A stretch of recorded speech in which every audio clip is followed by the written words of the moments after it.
Pain is a good thing physically, because that is your preservation, self-preservation mechanism. But suffering is something that you do in your mind. So pain that happens in your body, you take it in your mind and multiply it 1,000 times or 1,000,000 times, depending on how capable you are, and suffer it 1,000,000 times over. Right now, most human beings are like this. What happened 10 years ago, they can still suffer. What may happen day after tomorrow, they already suffer. They are not suffering life, they think they're suffering life. They're not suffering life, they are suffering the two most fantastic faculties that human beings alone have, a vivid sense of memory and a fantastic sense of imagination.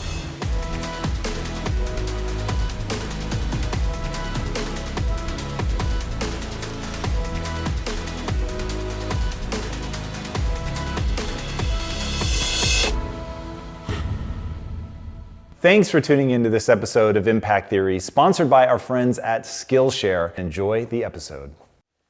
Hey everybody, welcome to Impact Theory. Today's guest is a mystic and New York Times best-selling author who has built one of the largest nonprofit organizations in the world. Named one of the 50 most influential people in all of India, not bad considering the country has 1.3 billion people. He has been invited to speak at some of the most prestigious international conferences on the planet, including the World Peace Summit, the United Nations, and the World Economic Forum.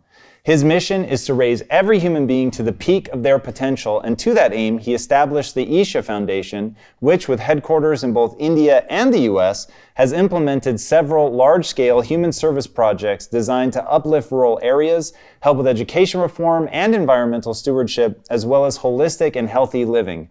He's also written several profoundly transformational books, including Inner Engineering, A Yogi's Guide to Joy, and Adi Yogi, The Source of Yoga.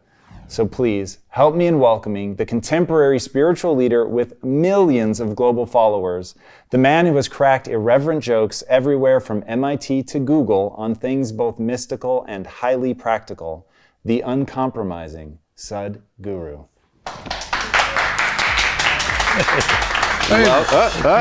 Come after. How you doing? Welcome.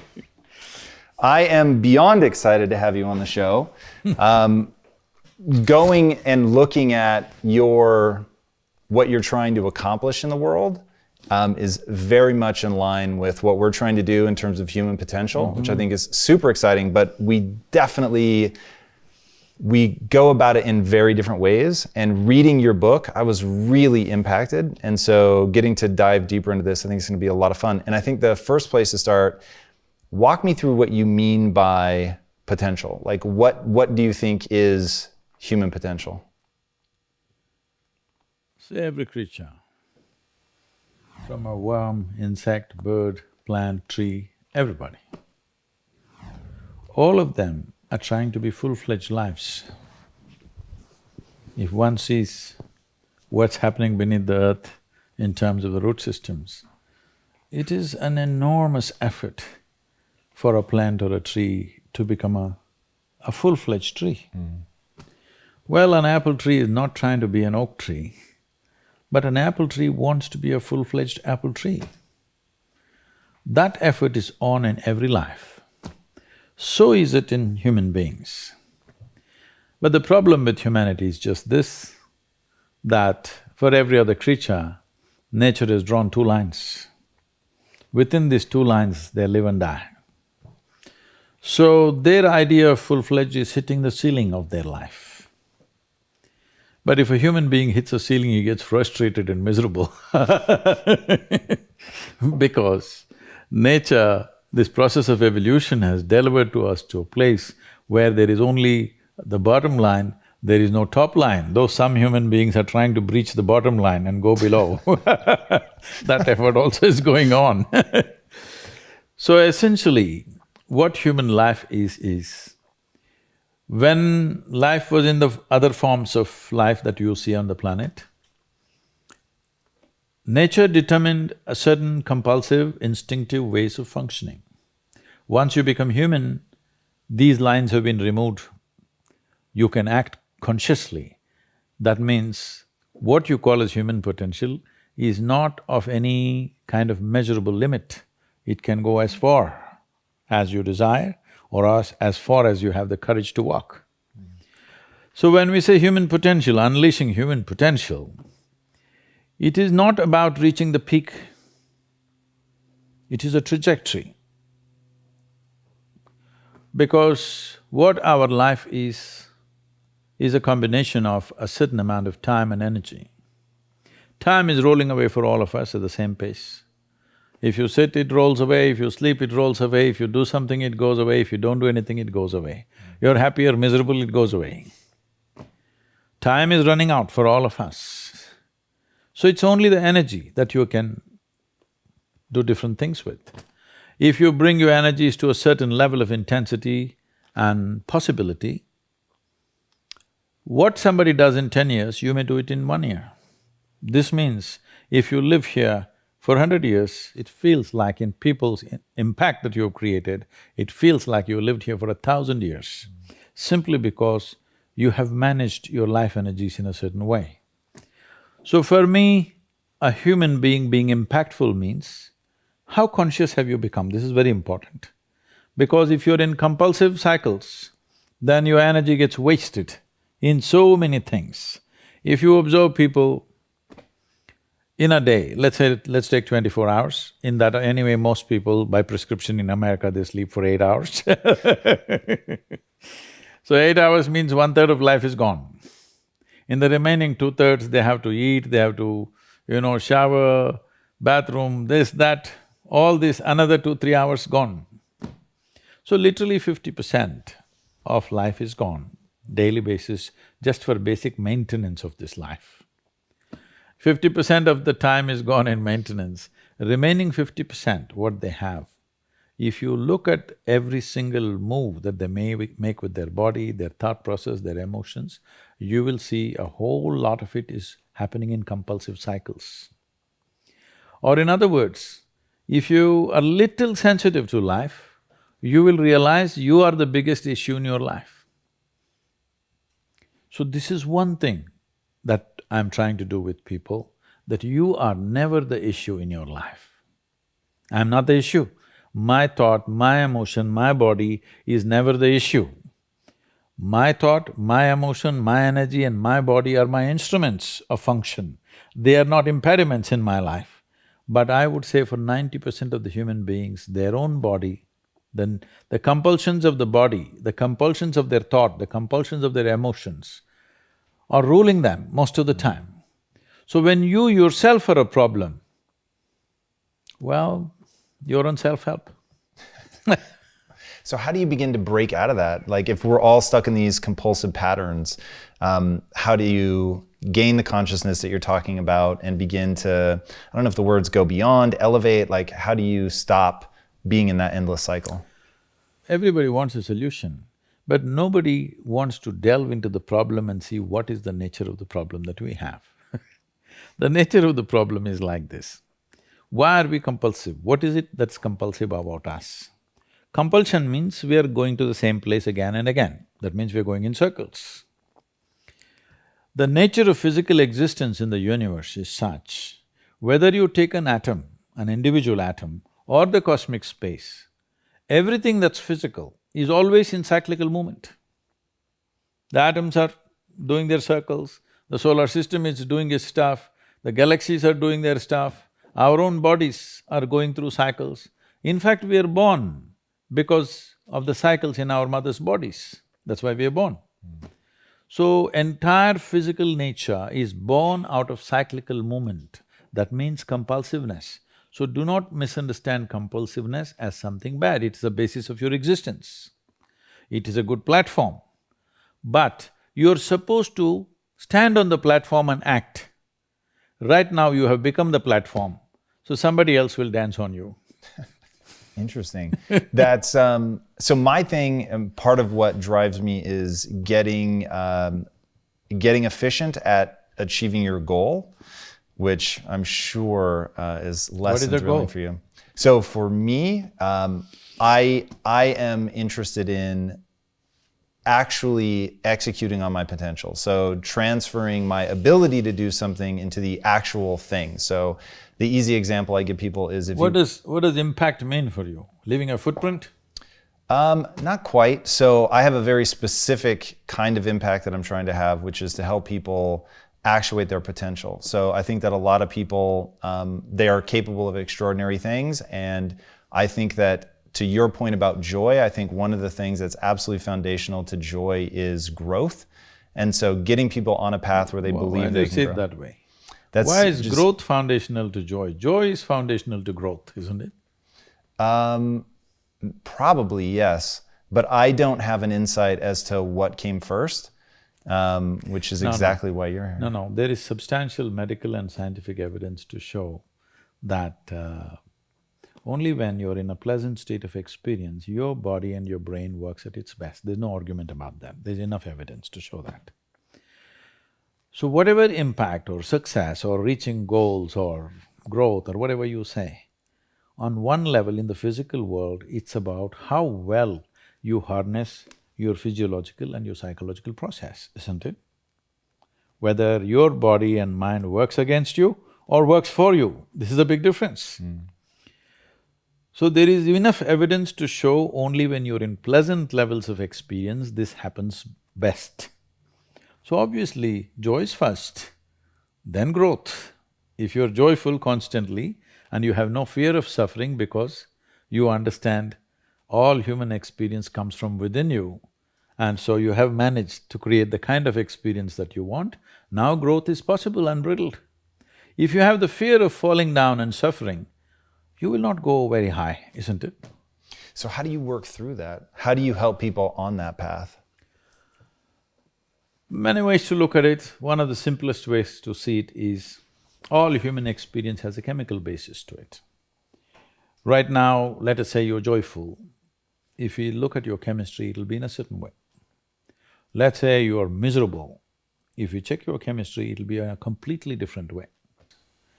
Now we have a technology that with which you create a chemistry of blissfulness. So my chemistry is blissful, doesn't matter what's happening. The drama around me is happening in so many different ways, but this is a privilege that I've kept for myself. Me being joyful or miserable, me being peaceful or disturbed, these privileges I have not given it to anybody else, I kept them to myself. I think every human being should do that. That the privileges of the nature of your experience must be in your hand. Because when you try to act in the world, there are many forces. All of them will not always cooperate. Sometimes they cooperate, many times they will not cooperate, many times they'll turn against you. This is the nature of the world, that's how it should be. World will never happen 100% your way, and I'm glad it is so, because if it all happened your way, where do I go? I'm glad it's not happening your way. Little bit my way, little bit your way, little bit somebody else's way. That's how the world should be. That's very interesting. Is there a way to avoid falling into those traps? Like, I know that you've taken some very different approaches, at least from an American set of eyes, to raising your daughter and not wanting to put a lot of teachings on her. Is that to avoid dogma? Is it to avoid closing doors because you think you know something? Like, how do we, if we were gonna have kids and raise them in a way that stopped them from falling into some of these traps, what would we do? How many parents would dare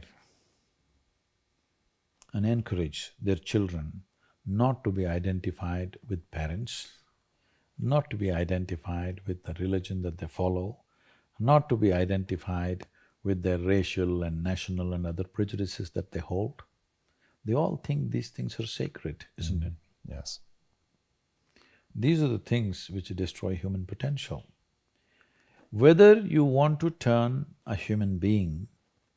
See, I see this term and it really hurts me when people say, it's very common, only in America I hear this, I was raised as whatever, Catholic or Baptist or a Christian or Muslim or whatever else I was raised. See, you must raise only cattle and sheep. You don't raise human beings. You have to cultivate a human being. You have to give space and give support of love and support so that a human being grows, because every human being is capable of a unique possibility. Raising means what? A flock is what you raise. You don't raise an individual, isn't it? It's very interesting. So, for this, we need to come to a certain level of maturity within ourselves. The most fundamental thing is, our children need not look like us, need not think like us, need not act like us, need not be us in any way. A child is not a legacy, it's a life. And it's an individual life. It has to be what it has to be. Well, if I do not influence, right now the fear is, if I do not influence, somebody on the street will influence the child, on the social media they'll influence the child. So to cultivate a child so that they know that the intrinsic intelligence and being human is more important than being influenced by this or that, it doesn't matter what it is. Whether it's parentage, or it's a priest, or it's a guru, or it's a pandit, it doesn't matter who. Influence is not important. What is important is the intrinsic intelligence finding its full potential. And do you think as we grow up in a modern context that we can avoid adopting those beliefs? You talked one time, I thought this was so interesting, about how every time you get a belief, it's like a conclusion, and every conclusion is a death unto itself, and it's like shutting a door on something. Yes, otherwise, see, you just see, you look at your own picture when you're 5 years of age, it's like this. Slowly it's becoming like this. What is it? You're dying in installments. The more conclusions you make, the less alive you become. This is all that's happened to people. They call this knowledge. This is not knowledge. This is just conclusions that you're drawing about everything. See, with all this scientific exploration, the fact is that even today, we do not know one single atom in its entirety. We know how to use them. We know how to use everything on this planet, but we don't know a damn thing about anything. Over 90% or 99% of an atom is empty. We don't know what that emptiness contains. Over 99% of the cosmos is empty. We don't know what that is. So, this is like, I give you a 1,000,000-piece jigsaw, but you found, in your hands, you have only 3 of them. With these 3, you make a picture and you're euphoric that you made a picture. Well, I'm sorry, there are 1,000,000 pieces to this. Has anybody gathered all the pieces? No. Then don't make a picture. Wow. You've talked about the only way to really make change is to turn inward. As we look inward, turn inward, go inward, what are we working on awareness, consciousness? Like, what is the… See, right now, what are the instruments of your experience? You know you're here only because you can see, hear, smell, taste and touch. This is the only way you know that you're here right now. Suppose you doze off, don't, okay? Suppose you doze off, you don't know that you're here, isn't it? Yes. Even though you're here, your heart is beating, everything is functioning, the world is on, we are all here, but you won't know that you're here, nor will you know that I'm here or anybody else is here, isn't it? Yes. All that's happened is, life is on, full on, even within you. Only thing is, these 5 sensory organs have shut down. So your entire experience of life right now is happening because you can see, hear, smell, taste and touch. Just look at the nature of the sensory organs. In the very nature, they're outward bound, isn't it?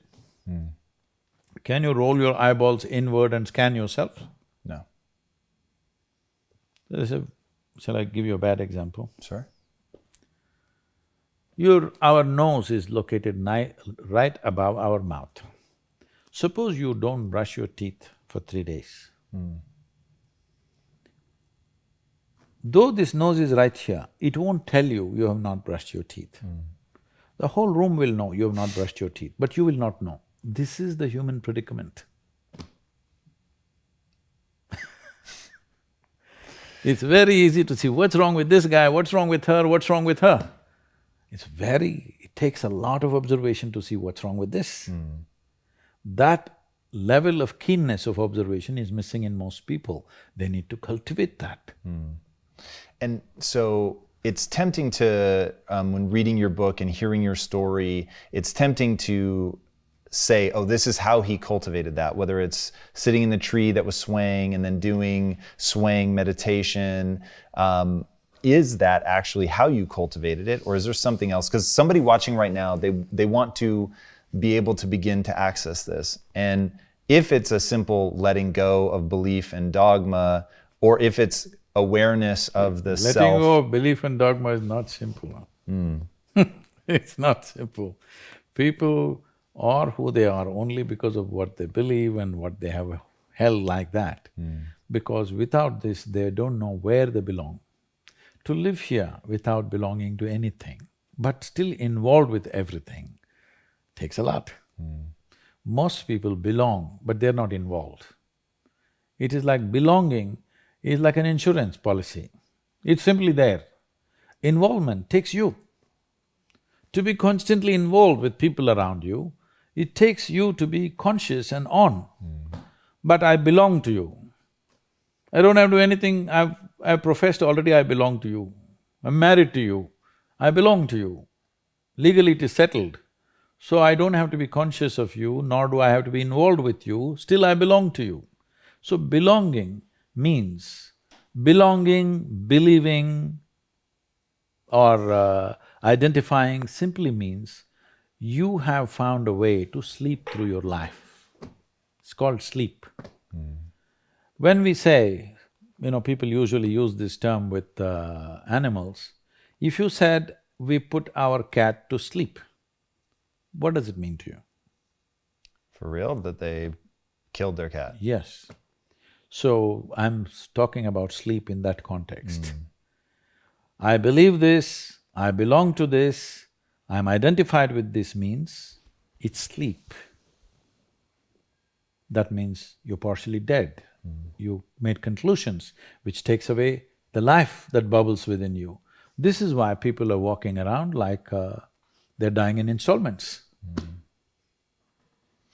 Yeah, so the notion of not knowing, the notion of responsibility are two things that are really powerful. Can I just correct that Please. question? Yeah. Not knowing is not a notion, it's a fact. Okay. It's not a notion, you really do not know a damn thing about this existence, isn't it? Yes. We don't even know a blade of grass in its entirety. We do not know a single atom in its entirety. We do not know a single cell in this body in its complete context. We do not. We know some things, we can manipulate a few things, but we don't know much about it. So, it's like this. Let's say we turn off all the lights. If the lights are on, you can whistle and just walk around wherever you want in this building. We'll turn off all the lights and make it pitch dark where you can't even see your own hand, like that. Now, every step that you take, will you take it in utmost alertness? Will you be fully awake or asleep? Fully awake. Fully awake. Why? Because you don't know where's the next step. Just to live like this. If you simply live like this, naturally you are on the highway to enlightenment. Everybody assume and believe because it's comfortable to simply believe something. The very word belief means this, that I have concretized assumptions of which I know nothing about, isn't it? Isn't it so? Yeah. Either you know or you do not know. Where does the belief come from? When you pretend what you do not know as I know, that's belief. But you can't believe something all by yourself. So you need 100 people around you. That's why always believers are in groups, seekers are alone. Talk to me about a seeker. What is a seeker? Is that something useful to cultivate?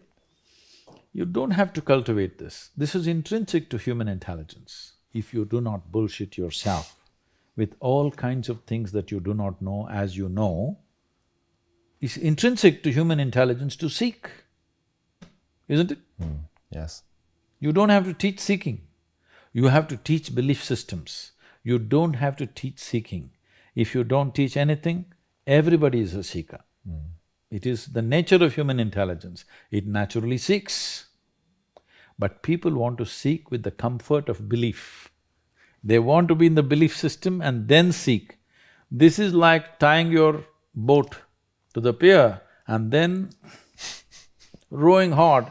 It's good, it's not bad because it gives you good exercise. It's like being on the treadmill. Most people are on the treadmill because they are not walking or running to go somewhere. They're just trying to tone their muscles, it's perfectly fine. So if that's all you wish to do, it's fine. But if you want to go somewhere, you can't tie your boat and then row, isn't it? If you just let it go, even if you don't row, it will go. What do you tell people about responsibility? It's just your ability to respond.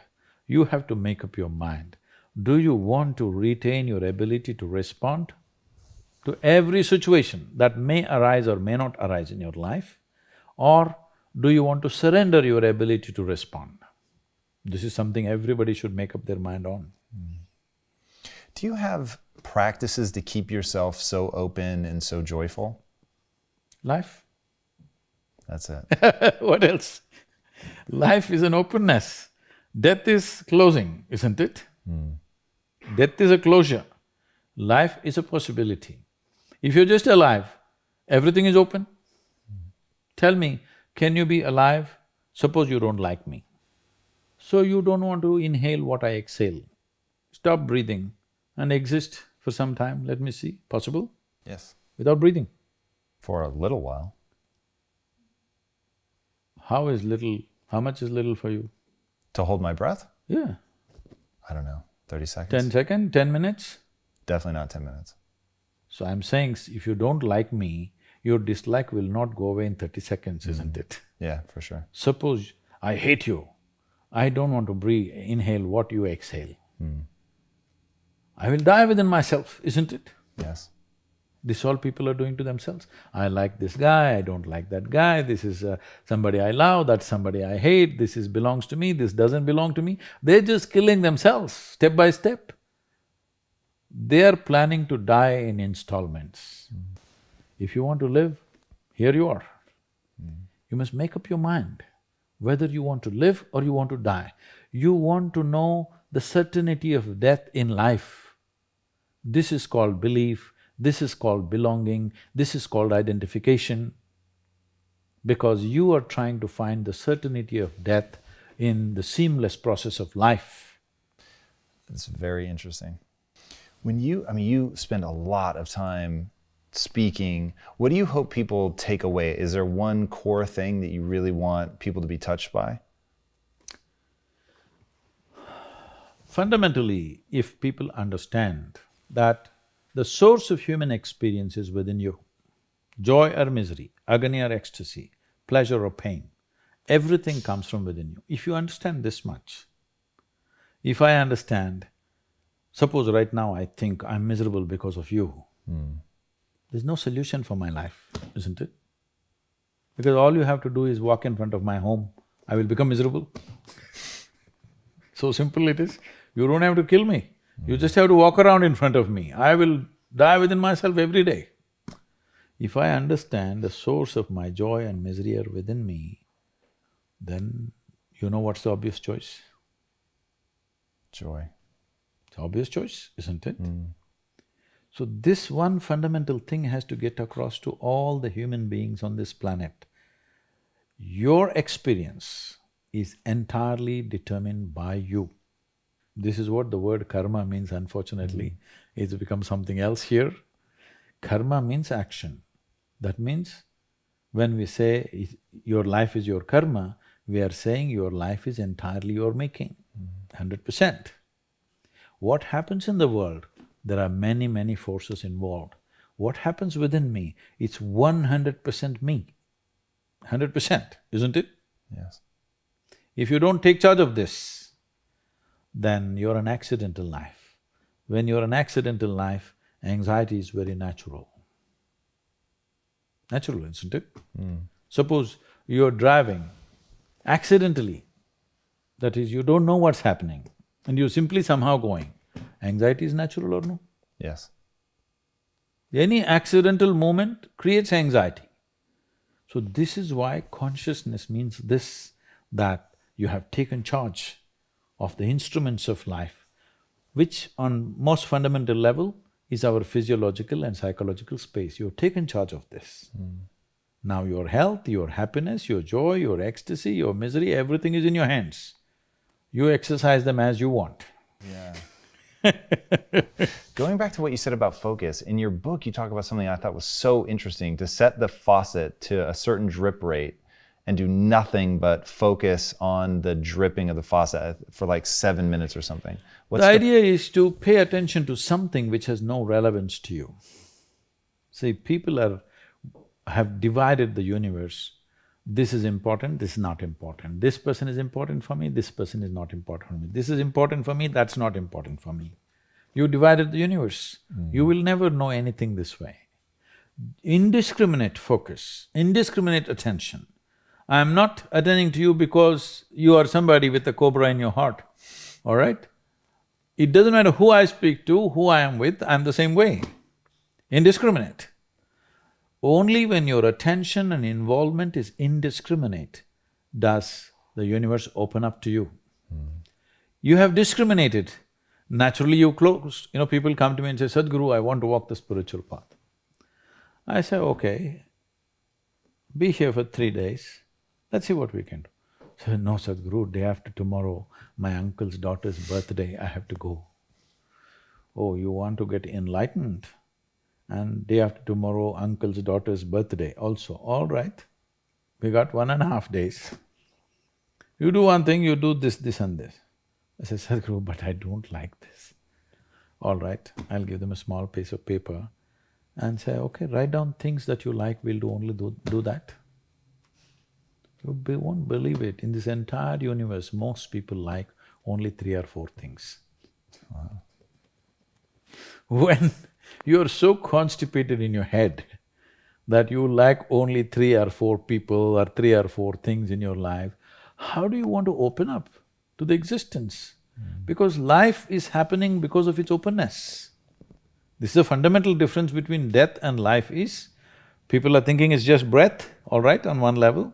That is also openness.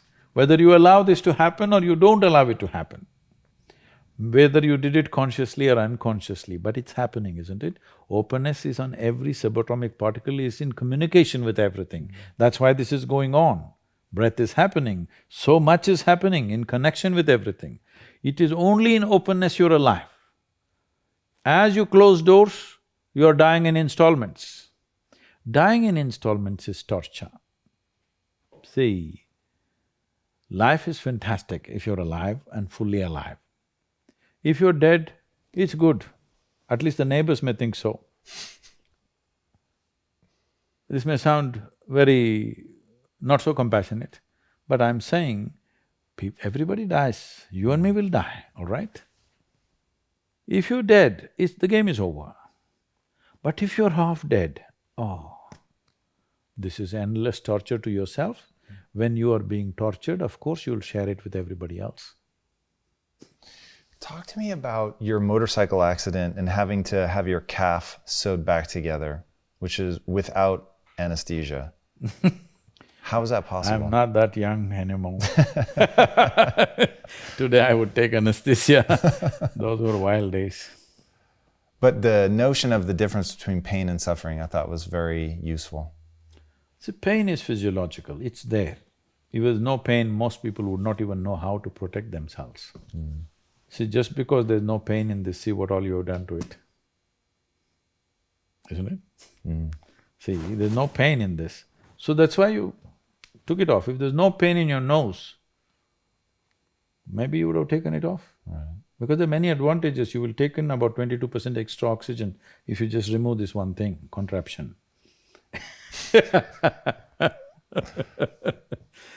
Wherever there is no pain, people are messing with it like crazy, isn't it? They call this hairstyle, they call it so many things. Yeah. Suppose there was no pain in the entire body in Los Angeles, people would pull out their stomach bag and you think they wouldn't do it?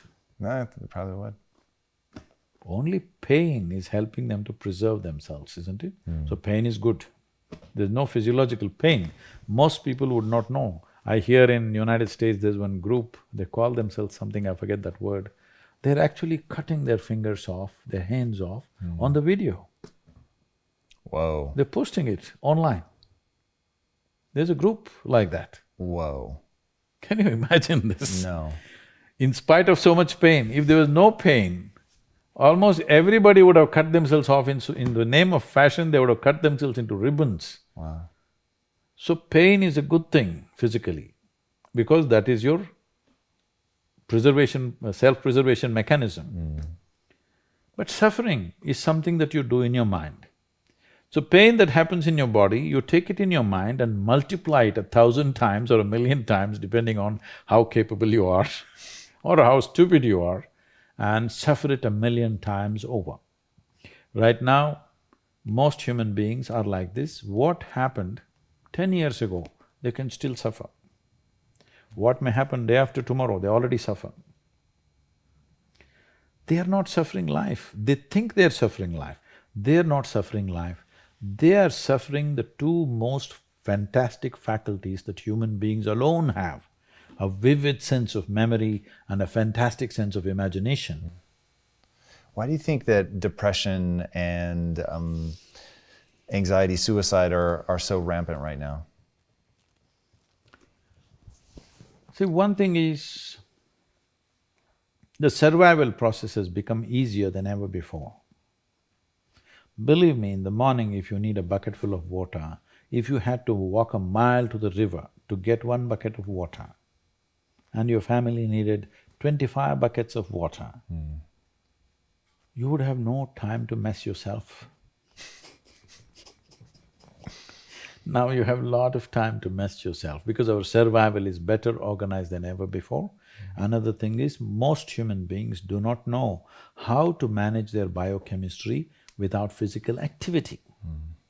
I have seen a whole lot of people, particularly teenage boys and girls between the ages of 12 and 16, who come to me with some severe, violent problems within themselves.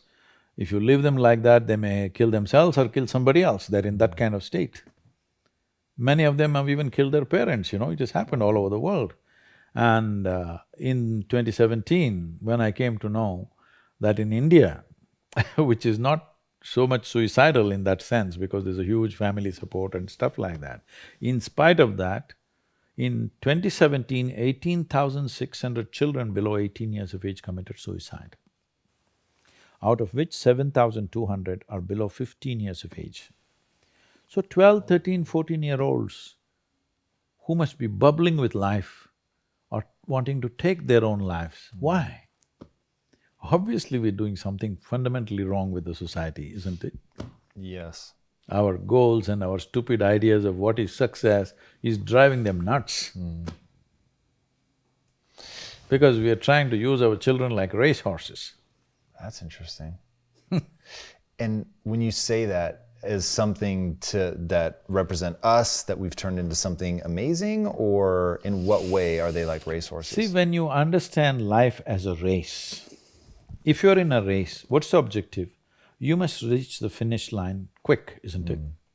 Yes. What is the finish line of your life? Death. There you have it.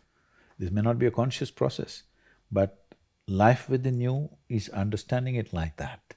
When you… see, you must understand this, whether you are conscious of it or not, any human being. Right now, if you make yourself miserable, you must understand you are sending a message to every cell in the body that I don't want to live.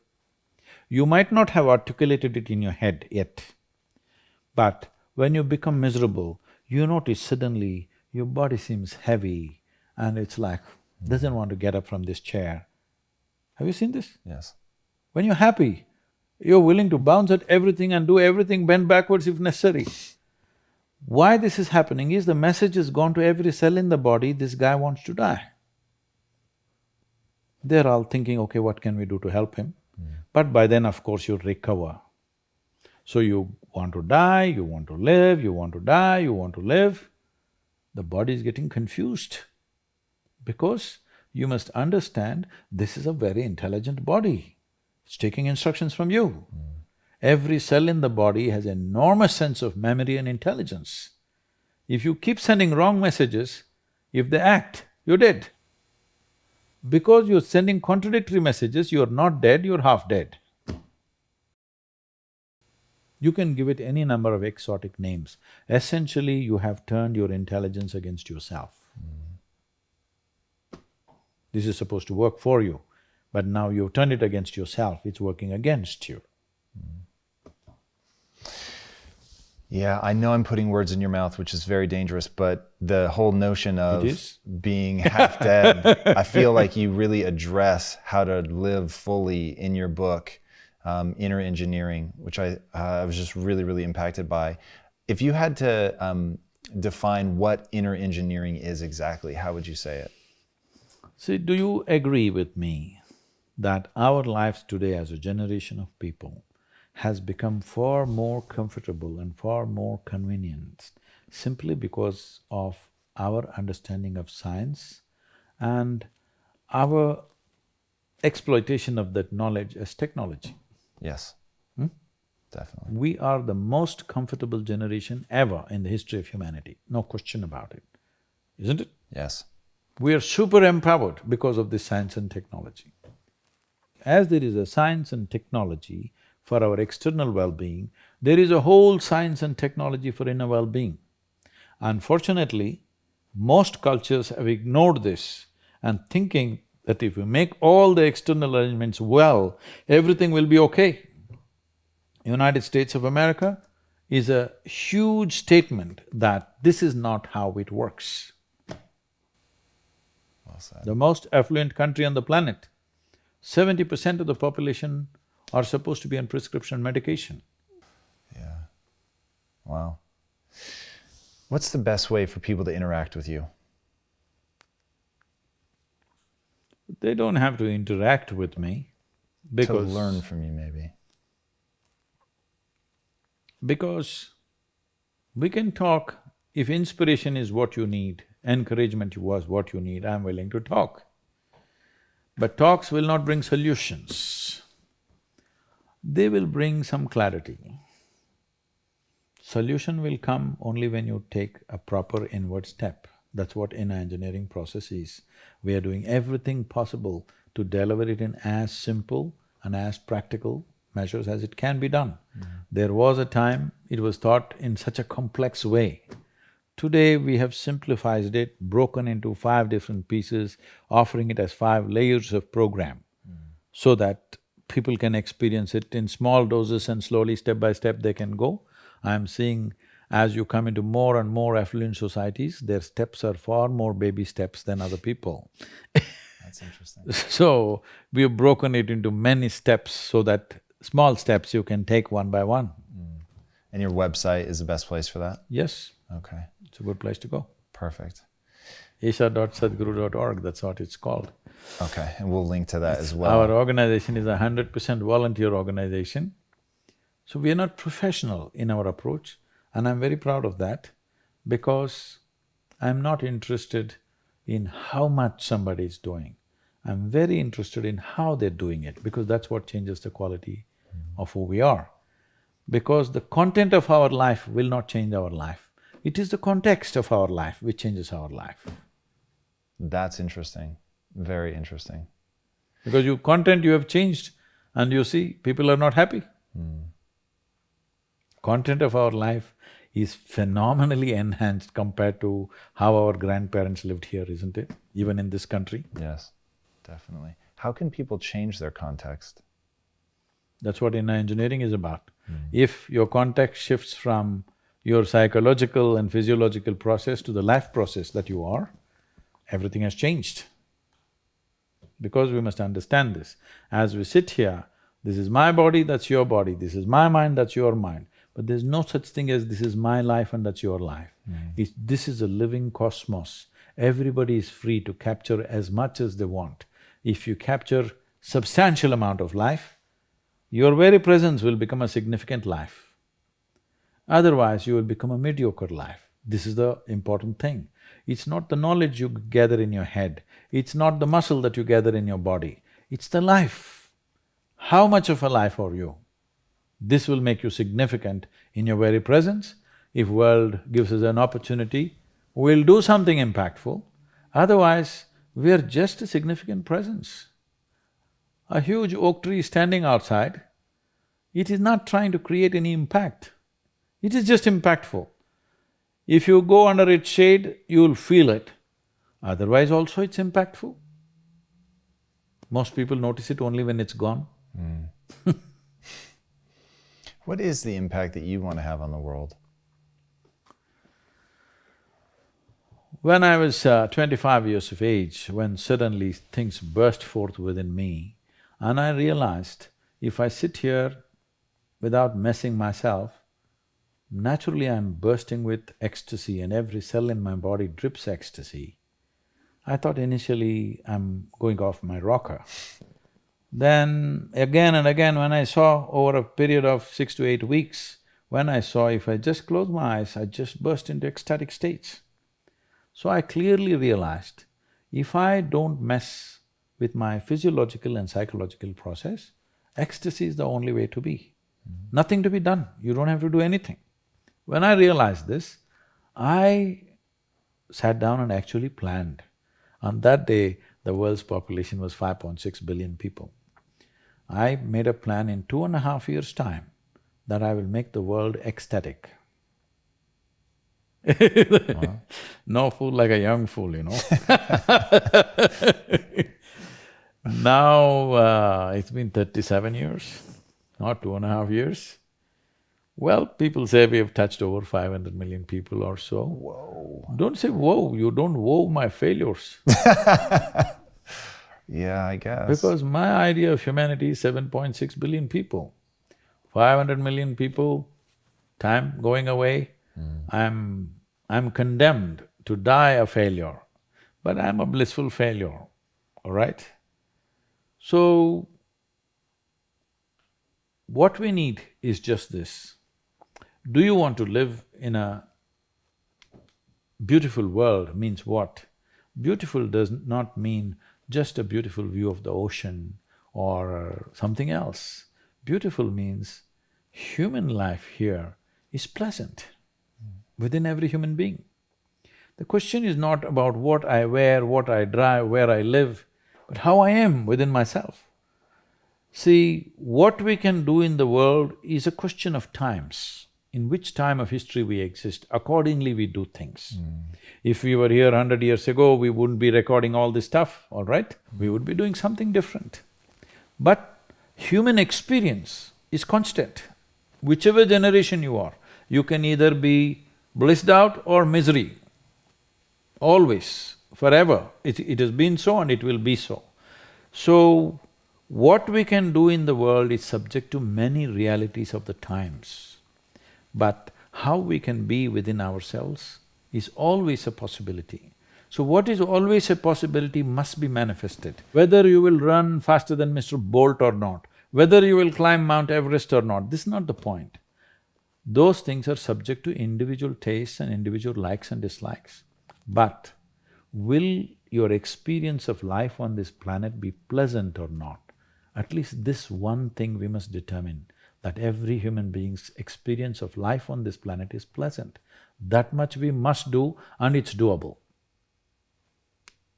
That is incredible. Sadhguru, thank you so much for being on the show. That was absolutely incredible. Thank you for your time. Guys, I can't recommend his book highly enough. Check it out, Inner Engineering, it's phenomenal. If you haven't already, be sure to subscribe. And until next time, my friends, be legendary. Take care. Thank you again so much. Wow, that was really amazing. What's up, Impactivists? If you want to acquire new skills or improve the ones you already have, then you're going to love this. As you know, a huge part of my life is about acquiring skills that have utility and exist in service of something greater than myself, and that is why I highly recommend Skillshare. Skillshare is an online learning community with over 25,000 classes across more skills than you can imagine. At Impact Theory, we've used Skillshare for things like project management, marketing analytics, and even for our comic book. And today, Skillshare is giving the first 500 people who click on the link in the description 2 free months to their entire library of courses. That's 60 days access to literally thousands of courses on whatever topics you choose for no money at all. You just have to click on the link in the description below and join the classes that work for you. And you will be in very good company as one of 7 million people on Skillshare. And should you decide to stick around beyond your free trial, an annual subscription to Skillshare is less than $10 a month. That's nothing for a skill that could very well change your life.